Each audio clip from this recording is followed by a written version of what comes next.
Hello. Yeah, Should we should we wait for wait for people people to to join or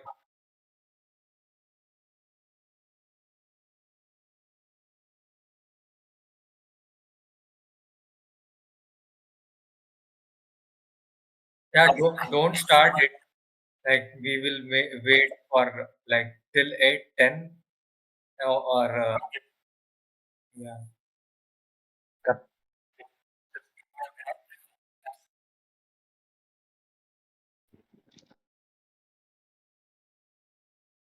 I think people have assumed like we don't have any call like so. I also came to Latur today morning, so I was just sleeping the whole day around. So I was. I made an announcement like just around 6:30, so people might not be aware like, if we are hosting.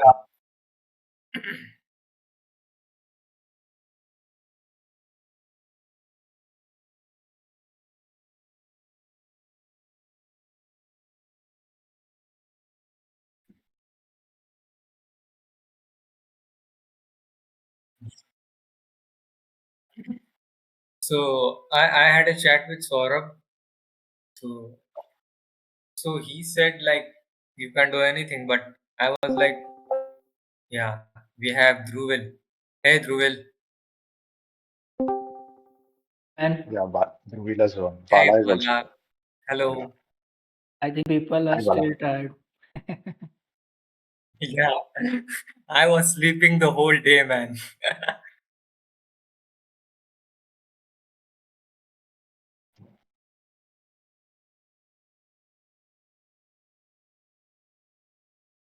Yeah, yeah, sure. So we will start at 8:10, right? Okay. Okay. So I will just show some things before that.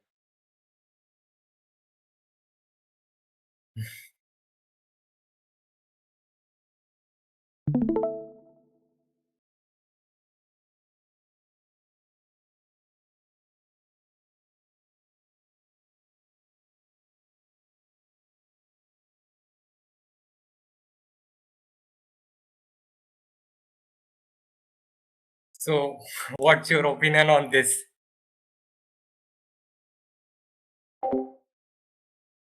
Are you guys able to see my screen? Yeah.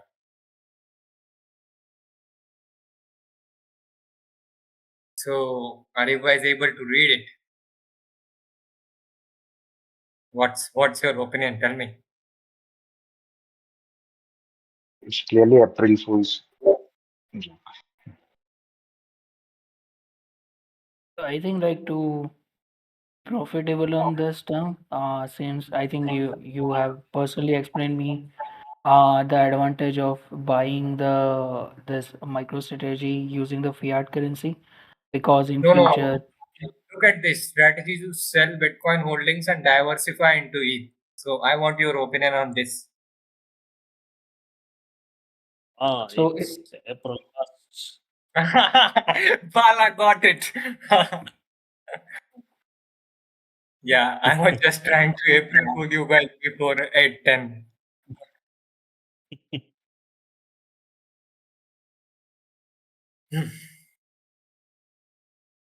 But the price still isn't moving. Yeah.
So, hi guys, welcome back to our session, TradFi and Bitcoin Club. So, we will continue our discussion around Strike and Strife. So, what strategy is doing and how Strike and Strife is more of a sustainable way as compared to convertible bonds and things like that. So, yeah, I will. I have shared my screen and I will play a clip from the video and then we will discuss about it. So yeah, I'm muting myself. So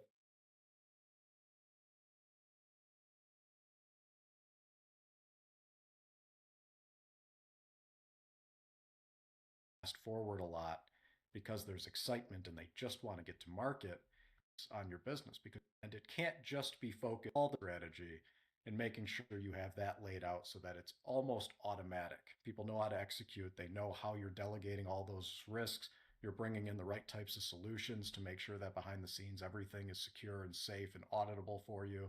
I mean, those are very important pieces of the puzzle before you ever get to the market to buy Bitcoin. Yeah, so turning gears a little bit here, when we reached out to you to get you onto the pod, STRF didn't even exist yet. So we were thinking, okay, we'll have him on to talk about this new product offering STRK. But now we really are going to have to dive into the difference between this preferred stock offering of STRK and the new fixed income offering of STRF, so Strike and Strife. So the way I take as much time as you need because obviously there's a lot to suss out here, but how are these two vehicles different from the investor's perspective? And then how are they different from MSTR's perspective when it comes to their, accretive dilution strategy? So it's been really interesting watching them build into this market for a while now. And STRK, I think when that came out, anytime you put the word perpetual on anything, it blows people's mind, right? And we saw that exactly happen with Strike. And really, the main difference between the two is going to be the convertibility feature of STRK. And that brings in a different type of investor than a true fixed income product does. So STRK is going to bring in people that look for total return, right? And total return is yield plus capital appreciation. So that's a different type of buyer than you have for Strife, which we got to acknowledge is a great name for a product. I mean, it's very good. Perpetual Strife, it's great. But that brings in those true yield focused investors that want long term stability. They don't want it to be sensitive to the common stock equity. So the people that are buying Strike really do want that floor protection, right? You're higher in the capital stack. So in the event of a bankruptcy, you're higher up the stack than all the common stockholders. So in that stack, it goes convertible bonds are the first ones in preference. Then it's Strife, STRF is the next layer. STRK is behind that. And then it's the common stock, right? So the risk is in the common stock ultimately. And then these preferreds, they've got some protections there. So these really appeal to institutions. One, if you're on Strike, you want some of the upside potential of Bitcoin through the common stock, but you also want a yield generating asset, right? So they're looking for that blend. You've got downside protection, you've got a return you can count on with that 8% dividend. It's $8 a share because, the yield can float, but it's $8 a share annually. So that gives them some potential for outsized return versus a standard fixed income product that is only offering a yield. There's no convertibility feature on STRF. So that is really what segments those two products. But it goes to a different type of a buyer. Not all buyers are going to buy a fixed income product with a convertibility feature. Some of them can only buy products that just generate a stable yield that they can depend on. And so STRF is going to be very interesting to see what the offering ends up at because I think with STRK, people were a little surprised initially because I think the first messaging was that they were looking at $2 billion worth of that preferred offering and then they downsized it to 250 and ended up at 584, right? So that caught the market off guard. This one, they're starting at a pretty standard 500 million. And seeing how that is purchased by the customers because they are making it a more institutional type of an offering, although retail can still participate through Fidelity in the IPO. But you have to have certain limitations on your account and certain amount of capital in the accounts to be able to participate. But they're really focusing on those institutional buyers, those pension buyers, whereas the convertible one is going to bring in a lot more of like the hedge fund crowd. So they're targeting different types of buyers and different pools of capital. I think that for people that have been focusing on the massive offerings, they're overlooking these a little bit because they want MicroStrategy, and we've been conditioned to see MicroStrategy come to the market now with billion-dollar plus offerings, right? $3 billion convertible offerings. And oversubscribed every time. Oversubscribed, yep, all of that. And so that's what the market became accustomed to seeing. With these, they're kind of setting them up, right? This is just getting them established because these are much more difficult to get to market with because they're not just private offerings. All the convertible bonds are private placements. So they're going out finding buyers, but you don't have to go through the whole listing process like you have to with these. So on these, you're seeing them establish these two products. And then instead of continually having to do new offerings, you get what you saw with STRK, where they open up an ATM that they can actually issue the equity for these new offerings through an ATM vehicle. And so they can do that whenever the market conditions are right for it. But what it does is it shifts all of that inorganic selling pressure off of the common stock and into the preferreds. And it's a unique vehicle because you can essentially think of it as a self-correcting vehicle, right? So if they go and they use the ATM on STRK and it pushes down the price of STRK because you've got more selling pressure in the market, the yield goes up. And as the yield goes up, you attract more buyers, right? And the market's going to always revert that back to fair value. So it's different than using an ATM on a common stock because it has that feature, right? That dividend is really a huge benefit to these preferred offerings for them. So they can alleviate all that pressure on the common stock, and that common stock is what drives that extra return on the STRK offering, right? Because it's got that convertible option, so it has that call option type feature. But then you've got the really stable offering in STRF. And that's one, anytime you can get a 10% fixed dividend, that's a huge return for a lot of people. I mean, I've told people before that when they put out STRK, it essentially became the cash account of my brokerages. If I'm settled out of any type of trade, it's just going to sit in STRK. Maybe it'll sit in STRF. I don't know yet. I've got to think about that now.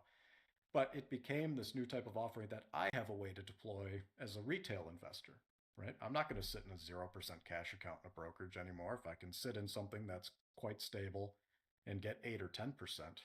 So it has a unique value proposition out there in the market that's going to keep the demand high for it. Now, the question always becomes, well, now they're building these liabilities that they have to pay, right? And that's a worthwhile conversation because that's real. You know, the business historically, and I take 2024 with a little bit of a grain of salt just because there was a lot of restructuring in the organization. So you had a lot of one-time costs within MicroStrategy as they were right-sizing the workforce, which is a really big effort.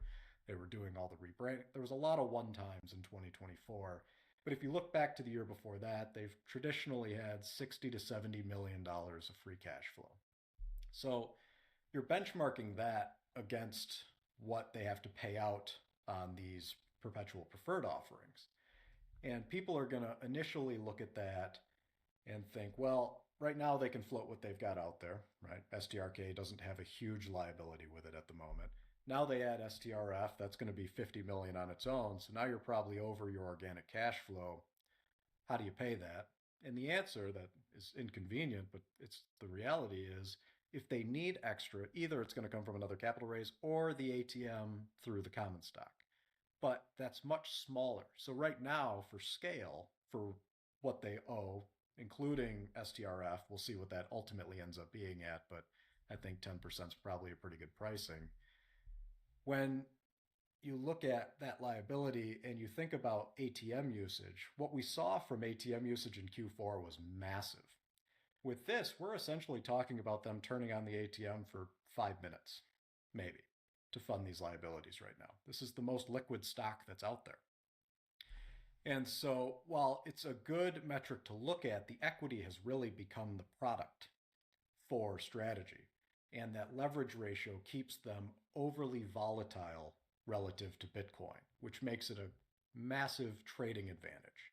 It's a super liquid stock because it moves and investors can generate returns. So while we're out digging into all the details right now and looking at every component of the strategy, most investors are not doing that, right? How many stocks do you own where you've gone down to the level that you've probably gone on with strategy, right? What you're looking at is which stock is moving, right?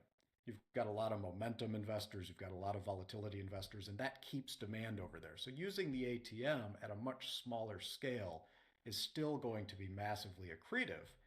And when you look at the Bitcoin yield that's generated out of there, the math equation you're really doing is you're looking at that initial yield that they generate, which is far more accretive than even the convertible bonds we've seen, 0%, 55% premium, I think was the highest one that they got. So when you look at the yield from that, and then you realize that the perpetual preferred is significantly higher than that, what you're really doing is you're looking at that balance between what point in time will they have issued more equity through the common stock to fund the dividend payments onto these new offerings versus where that initial yield started, that break even point on what they could have achieved through a convertible bond or any of the other offerings. That's what people are going to start focusing on now. And that's going to be a function of how the common stock performs, obviously, because if the share price is significantly higher, it's going to take far fewer shares for them to fund those liabilities. So that pushes that break even point, 50, 60, 70 years out sometimes, depending on how you're modeling it. And sometimes into perpetuity, there's never a cross. So it's a very interesting breakdown that they've created because they've created a product for every market condition. If market conditions are terrible for the common stock and Bitcoin's in the tank, you're not going to get the same economics on a convertible bond if the volatility crushes or on using the ATM on the common stock as you're going to get on a 10% fixed income product. You've always got that pool of capital available to you. Same thing with STRK, far less sensitive to the pricing in the markets, and that one's probably actually going to respond a lot more to changes in US interest rates. Right? People forget that connection where that yield becomes more valuable depending on what rates are doing in the US. So there's a lot more dynamics to watch now when you look at each of these products, but what they're doing is they're creating an ability to operate no matter what the conditions are. And I think that's an immensely powerful setup that they have now. So I think you can count on one or maybe two hands the amount of entities, if you will, that own more than 100,000 Bitcoin. MicroStrategy's got 500,000. The United States reportedly has somewhere around 200,000. So a little bit of a topic change, but curious what's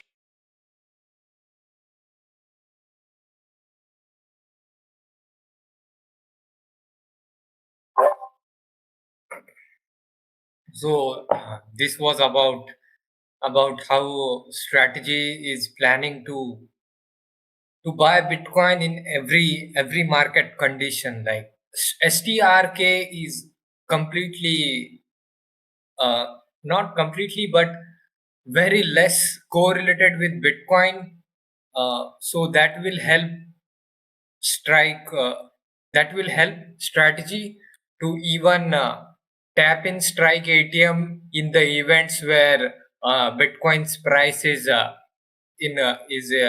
has been crashed or in a bear market. So STRK ATM will be able to I mean STRK ATM will be able to fund BTC holdings in the event of a downward trending market, and MSTR ATM will be able to buy Bitcoin in an upwards trending market. So, like if you see the Sailor chart, let me open the chart wherein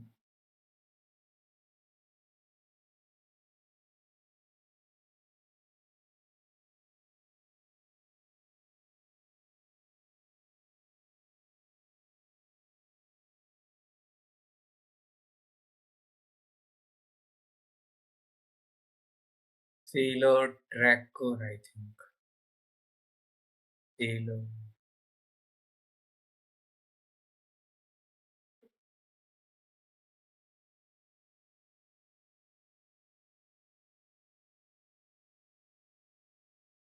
So as you can see, like there is much of Bitcoin buying when the Bitcoin price as well as strategies price is at a higher end. See here, you can see before, this is the before strike era. Like at the bottoms, we are unable to see even a single buy. But what will happen with strike is like you will be able to buy bitcoins at a near local bottom. So that will help strategy to doing this. So that was basically Ben Workman discussing about that. Like strategy is building a company to buy Bitcoin in any kind of market situations, and even Strike ATM is much more feasible than continuously try and issue a convertible bond. Like you have a time period which requires uh, go through a process of with the fidelity or fidelity or such investment banks, and ask them that I want to issue a $3 billion or a $2 billion convertible bond, and they will go through a process of listing, and this will take time. But with Strike ATM, it's just a click of a button. So this makes strategies strategies Bitcoin buying process, it smoothens out the process. So it helps strategy to continuously keep doing the ATM. Like currently STRK ATM limit is around 21 billion.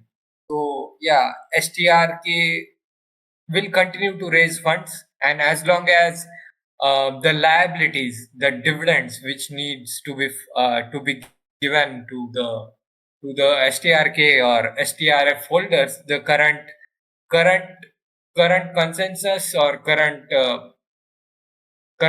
opinion of people is that strategy will issue MSTR ATM. Like they will sell their shares and cover the cover the dividend liabilities.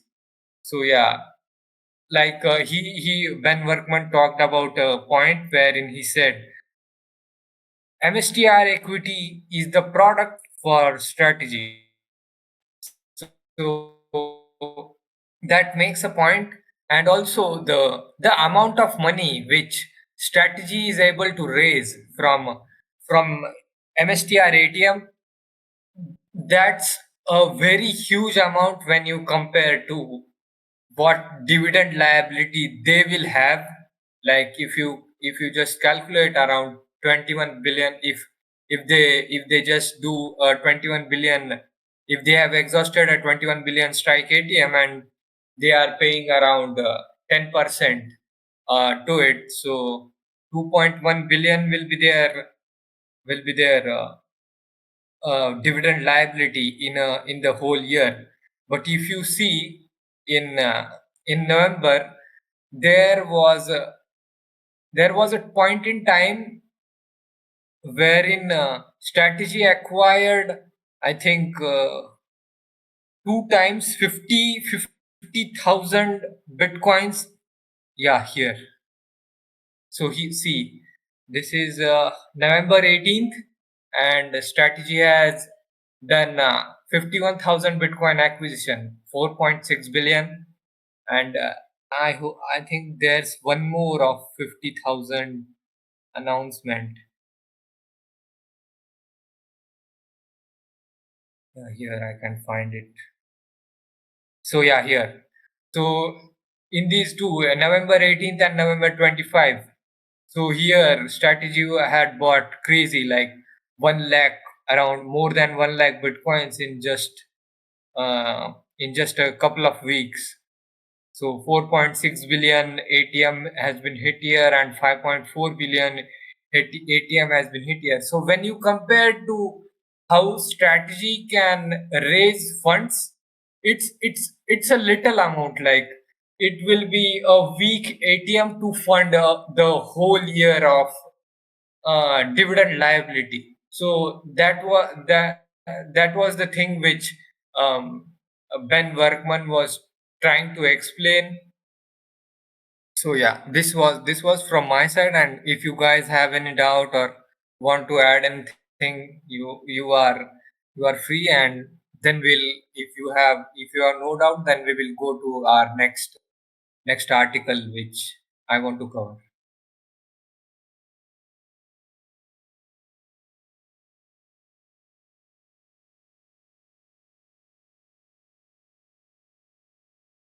So anybody, I think till now don't have.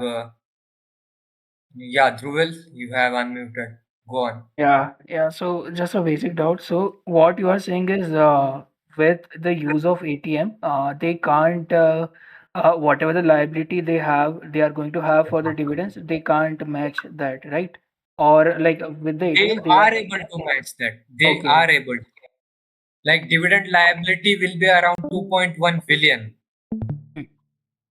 And like if you can see, November 18th and November 25th, they have done this acquisition, Bitcoin acquisition through their MSTR ATM, and they have raised 4.6 and 5.4 billion in just a couple of weeks. So a whole year dividend liability is 21 billion, 2.1 billion, and you have raised around 10 billion in just a couple of weeks. So I don't think I don't think my strategy will not be able to cover the dividends from their ATM. Like as he has told, like MSTR strategy doesn't have any cash flow to fund dividends. Like they are just making 60 to 70 million of cash flows per year. So that might not be enough to fund those dividends. So currently we are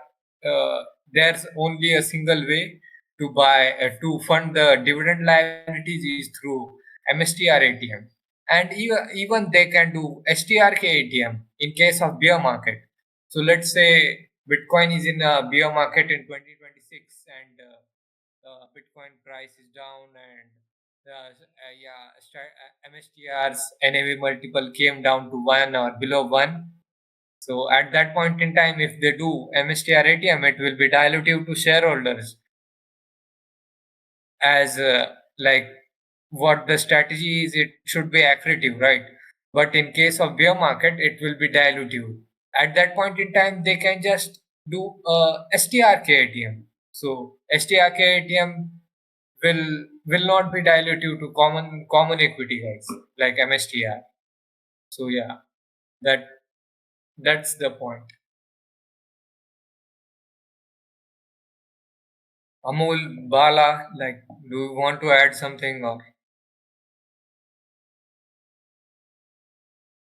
No, at the moment. Yeah. I don't see the price going up. It will go up, Bala.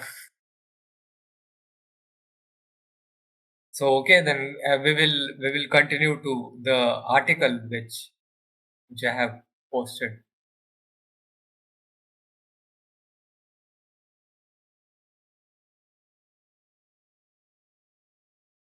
One question: what Yeah, is GameStop doing something similar, or what is their yeah. approach? They are also issuing convertibles. Okay, my question is how, like, when you compare MicroStrategy and GameStop, I read somewhere that they have much more cash balance than MicroStrategy, like they're bigger. Is it so? I have not seen the numbers.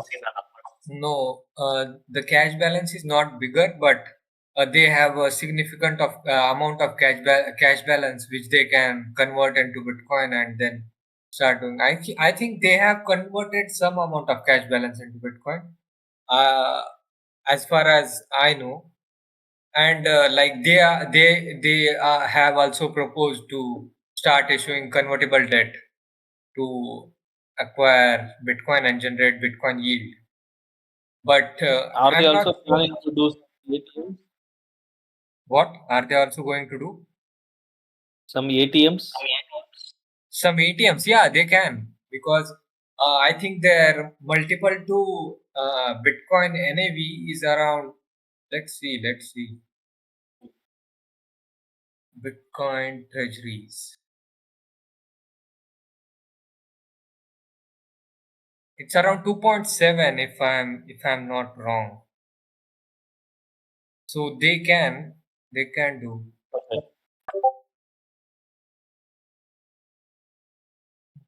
How to search? Whenever the company has NAV multiple more than one, that company can do MSTR ATM in an accretive basis. So that is not a problem where if they do an ATM. Okay. Yeah, I think the And site has. Hmm. what about that Japanese company? Like, Metaplanet. yeah, Metaplan. Yeah, if you can see Metaplanet currently Yeah. has an NAV multiple of 4, so it's highly accretive for them to tap an ATM. And Japan's market conditions are completely different. Like you can't do naked short selling in Japan, so this helps uh, NAV multiple like NAV multiple doesn't go too down as compared to strategy, and even strategy is at much higher level, and they are at a level like 500k BTC is not a joke. So NAV multiple Yeah. for a bigger company will tend to go around one until strategy announces some products, some Okay. cash flowing business, or become a Bitcoin bank, something like that. Okay. So, if it becomes a Bitcoin bank, then like, does it mean that the Bitcoin is no more an asset in their balance sheet, but it becomes means they put it to use in some form? Yeah, yeah, Okay. that will happen in the future. Yeah. Yeah. Yeah. Sorry.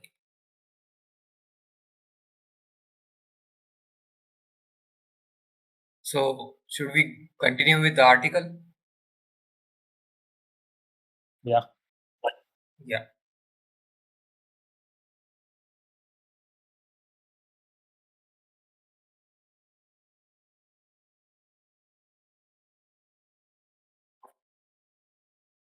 So the article also talks about like how Strike and Strife is changing the strategy around raising capital and converting into Bitcoin, and how risky is it, and how what are the problems and what are the solutions.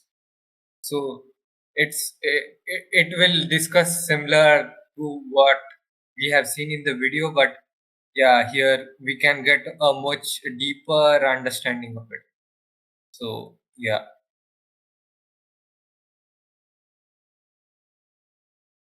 So I won't go through the summary, but yeah, strategy, more money, more problems, more upside. So this is the basically what's happening. Like, so time to review developments. Since I wrote about strategy, I am still issuing a strong buy rating because my core thesis, strategy being Bitcoin's only investment bank, is in my view only strengthening.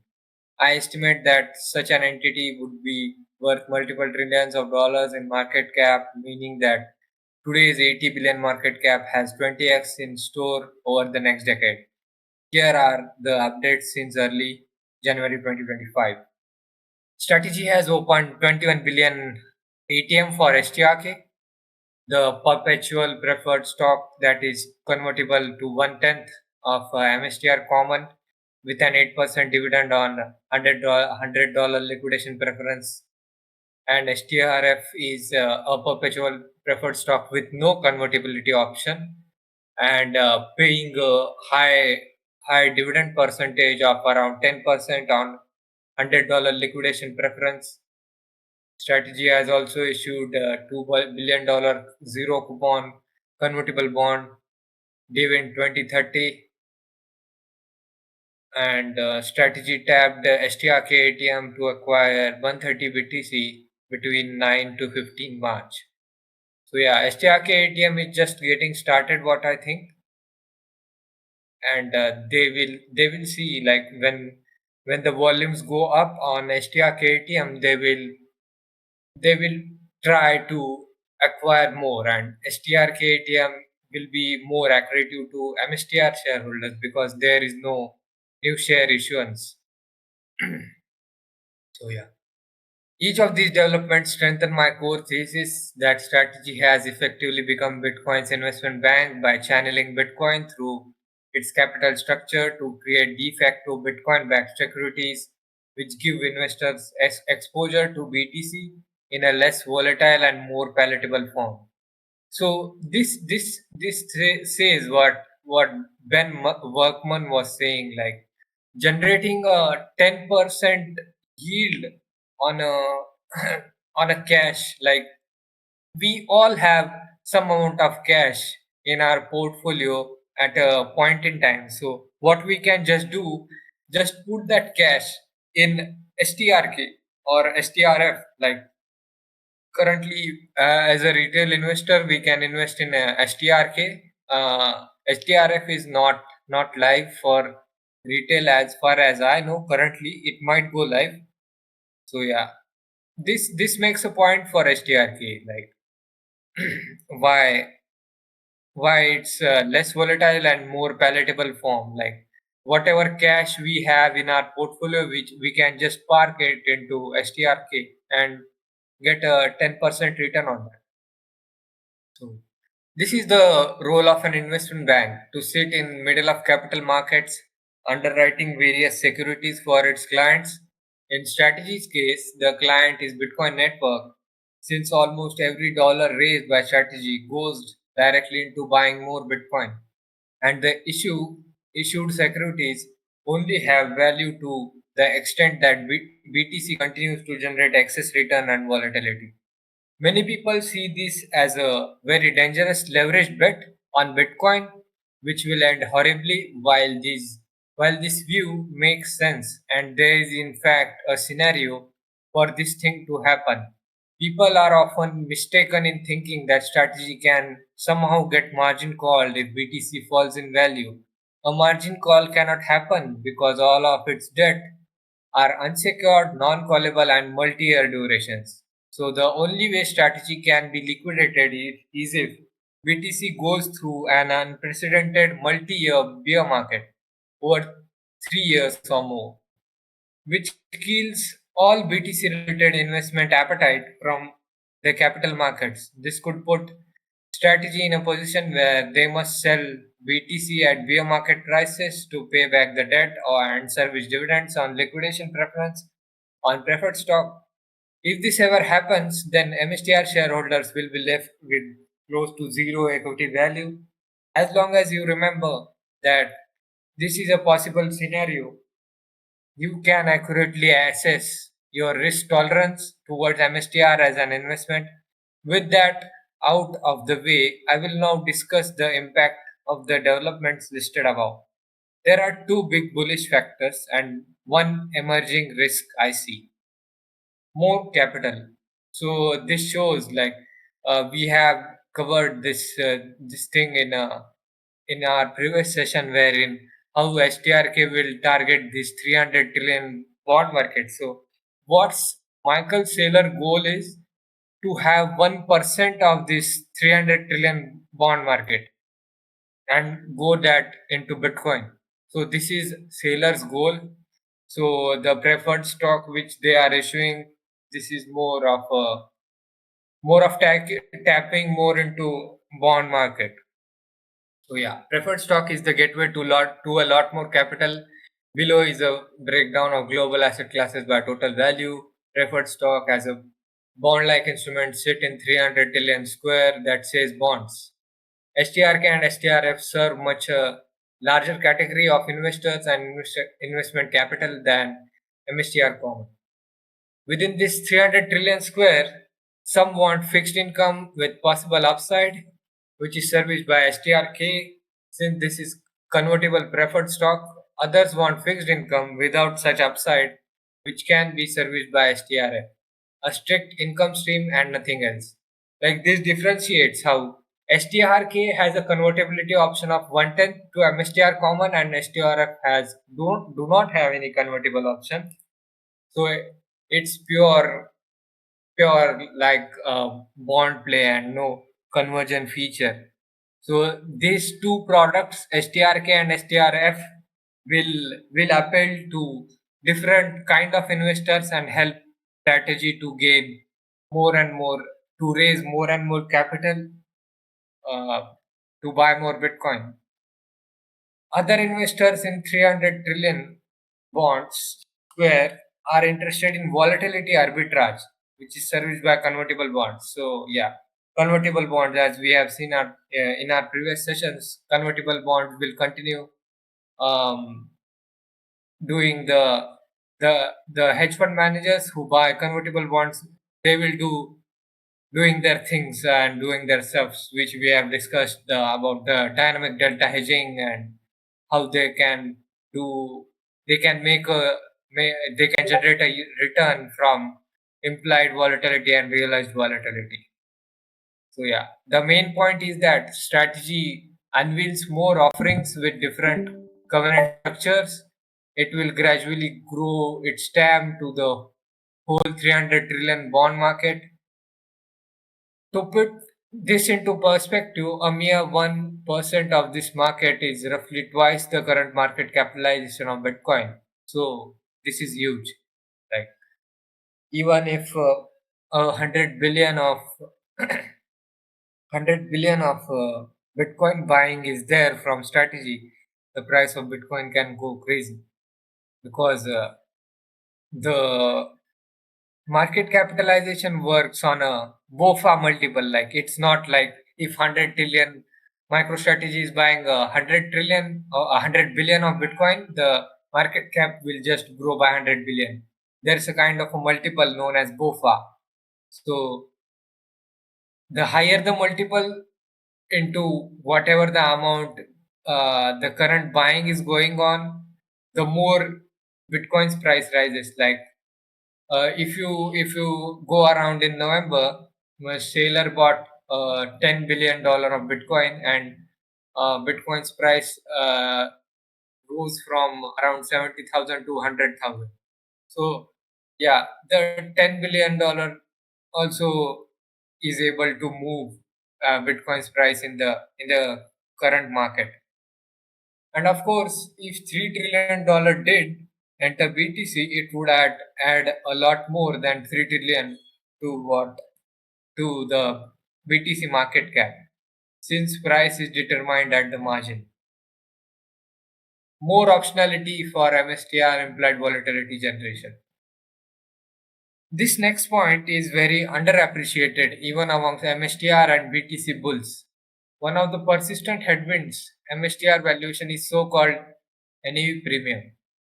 Many people don't understand why MSTR trades at a sizable premium to its BTC holdings. The simple answer is that MSTR has persistently increased its BTC share over time. But it takes a lot of financial background knowledge on derivative markets to understand how this is done and why it is quite sustainable.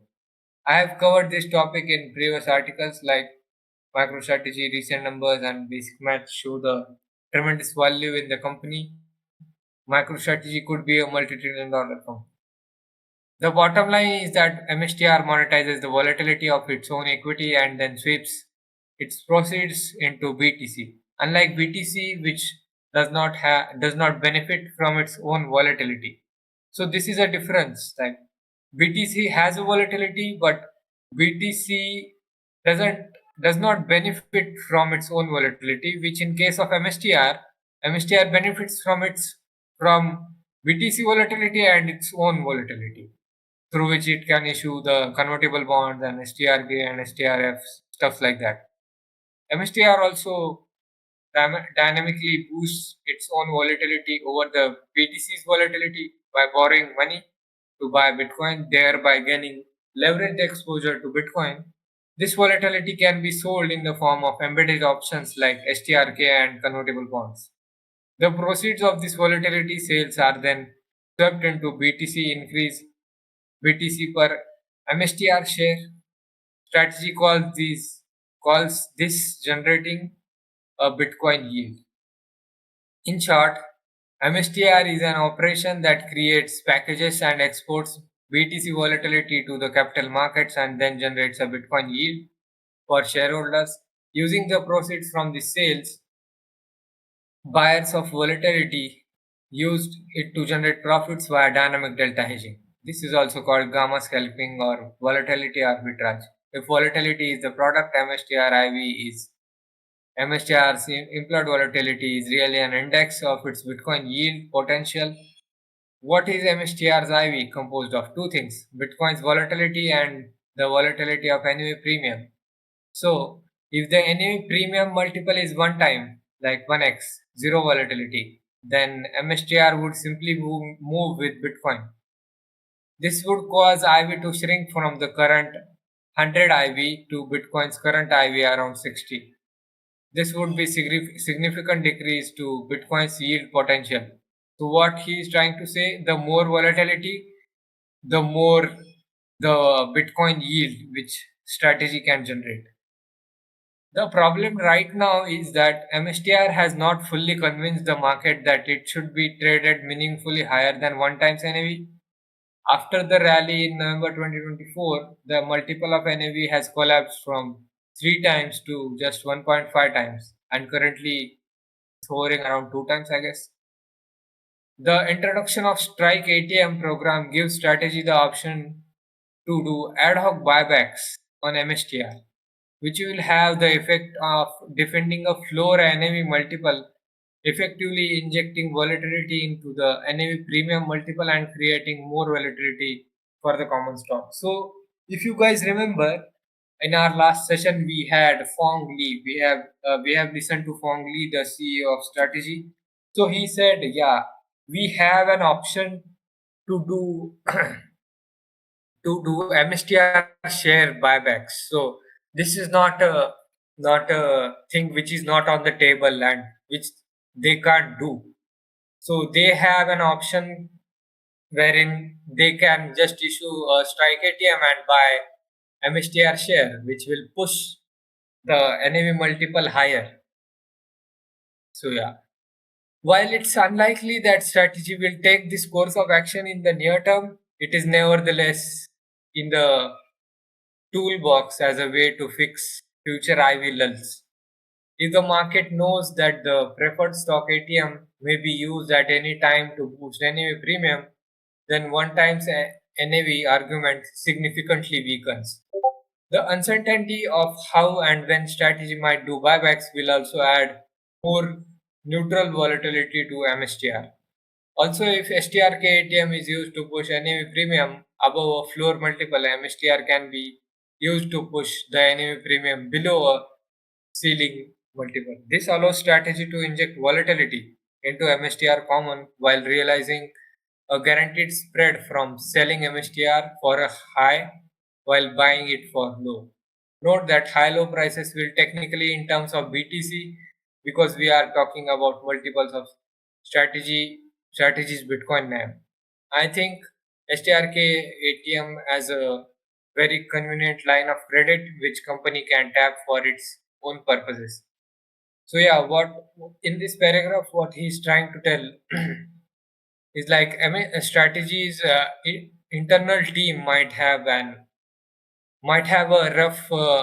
rough multiple which they want to keep it as a floor and multiple ceiling which they want to have, and by doing MSTR common ATM they can whenever the internal target which they have, for example if they have an internal target of 4x, then whenever the the NAV, a multiple of NAV goes above 4x, they can just tap NAV like MSTR ATM and draw that NAV premium back to 3 or 2, whatever they have in mind, and vice versa with STRK. Let's suppose NAV premium or multiple of NAV goes to back to 1, and at that point in time they can just buy back MSTR shares and push the NAV multiple higher.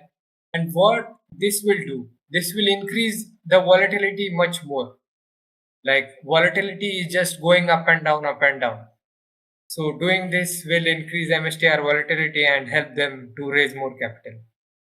So till now, if anyone has something to add or any doubt, yeah, we can go for doubts till now, and then we'll cover the remaining part.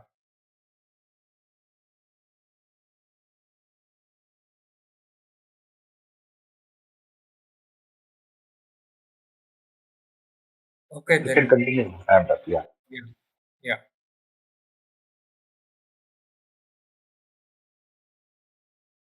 The risk that is forming. So, what is the risk that is forming? More money, more problems. The notorious big. More money provides more opportunities, but as Big is Smalls has aptly stated, more money can also mean more problems. As strategy expands to service other corners of the capital markets, the risk is that it gets ahead of itself and obtains too many liabilities to service. The current view of how dividend obligations on strike will be serviced is that the MSTR ATM can be used to raise the funds. The logic also applies to STRF. These are two issues with this. When MSTR ATM is used to pay dividends rather than buying Bitcoin, it will generate a negative Bitcoin yield since share count would have increased but total BTC would not have increased. The cost of capital for dividends at the current STRK price of $84 per share is 9.5%. Dividend is $8 per STRK share since it's 8% on the liquidation preference of $100. This is like borrowing money at 9.5% to buy BTC upfront and then never paying back the loan and keeping the 9.5% interest, annual interest for you. So what happens in convertible bonds? You have to pay the principal amount back at some point in the future, but this is not the case in case of STRK. Yeah, convertible bonds also this is not the case if MSTR share price is above the conversion price. So STRK and STRF just streamlines the process more. And yeah, while this is okay, BTC, the thing you spend the money on increases by more than 9.5% each year, it is very problematic in a bear market. Using MSTR ATM in a bear market will mean selling shares at a lower NAV premiums and lower prices to pay a fixed dollar obligation. Strategy would have to sell a lot more shares just to meet obligated dividends. The other possibility is to use STRK ATM would not be as exposed to BTC downturns to pay STRK dividend, but this method will increase the dividend obligation for future years. While this can be used to wait out a bear market, it is only compounding problems as time goes on.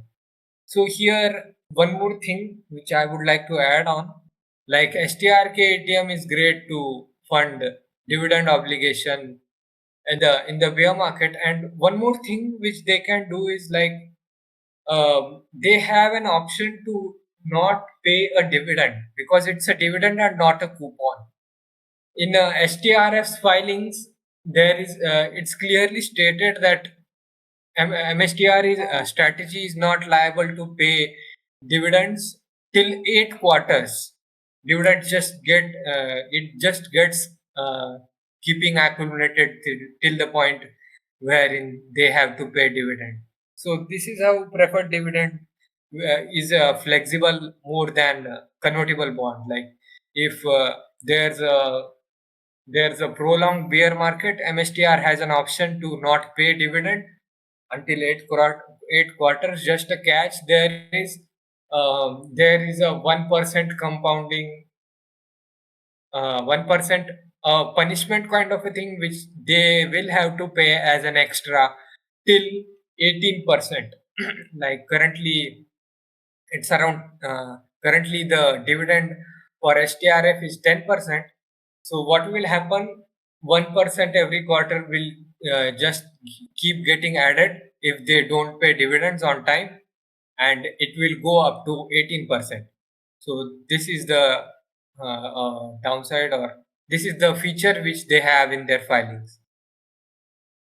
So yeah, a more sustainable option might be to issue convertible bonds with lower conversion premiums so that coupons are negative. This is a great point. Like what they can do is like they can tell the hedge fund managers, we will issue convertible bonds at a lesser premium. For example, last convertible bond was issued at a premium of 35%, and yeah. So what they will tell, what strategy guys will tell, what seller will tell, that I will issue a convertible bond at a premium of 25%, and you pay you pay me a coupon. Like coupons are negative essentially means like the person who is paying, who is holding a bond, that person needs to I mean pay the pay the issuer. So this is completely new. I mean, we will see if this kind of thing happens in the future, but it can happen as far as theoretically is concerned. But let's see what happens. This creates a fixed positive financing cash flows which can be used to offset the negative financing cash flows from the dividends. The bottom line is that no matter how you look at it, the fact that the company does not have cash flows to survive a bear market without selling a bunch of shares, racking up a lot more debt and bad terms is potentially problematic when the ability to issue $21 billion in preferred stock at 9.5% of cost of capital. This could be very well end up being a case of more money causing more problems, especially if that money is used to buy at the top before a multi-year bear market. So this thing is true. Like if we continue buying at the top and there's a multi-year bear market, things can go bad. So yeah, why I think strategy MSTR is a strong buy. Now the first and main reason I rate, now here he's making his case, like his assumptions. So I don't want to get in his assumptions. He's predicting some Bitcoin's price of 175 and $50,000. So I don't want to predict and do things like that. Here is one more interesting thing wherein he discusses when Sailor uses this impressive brand name to create a crypto and Bitcoin aligned products. I have a little doubt the reception will be quite positive and the returns quite good.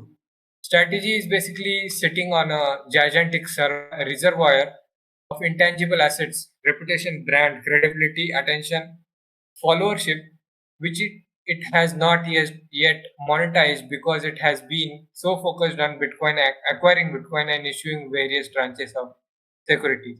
So what he is trying to make a case like MSTR can launch some products like ETF with capped BTC upside and downside, something simple like a 50% IEF and 25% TLT and 25% IBIT. So what is this 50% IEF and 25% TLT? 50% IEF is the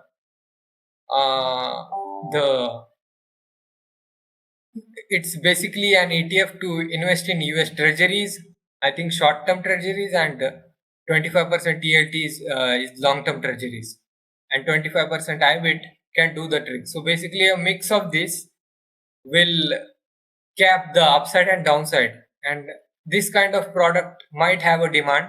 And what the strategy can do, just raise billions and earn like management fees through it. The company already raises billions of dollars at a time, so marketing Bitcoin related ETF done through a turnkey ETF provider will be a lot more straightforward than if someone brand new stepped into this space. Strategy already has all the relationships and credibility.